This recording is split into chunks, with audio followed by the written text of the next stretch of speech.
திருவண்ணாமலை மாவட்டம் பேராயம்பட்டில் நியாய விலைக் கடைகளில் தரமற்ற அரிசி வழங்குவதாக முற்றுகையிட்ட பெண்களுக்கு பதிலளிக்க முடியாமல் அமைச்சர் ஏவாவேலு தெரித்து ஓடியது பரபரப்பை ஏற்படுத்தியிருக்கிறது.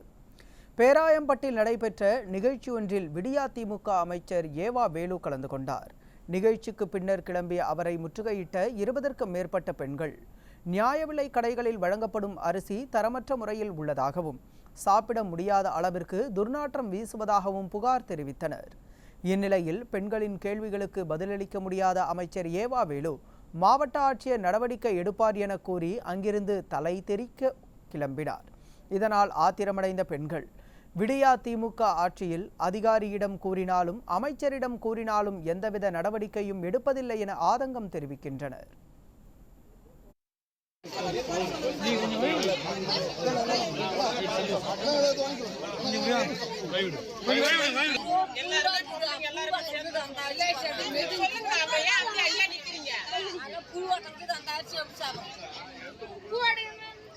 அது என்ன பிளாஸ்டிக்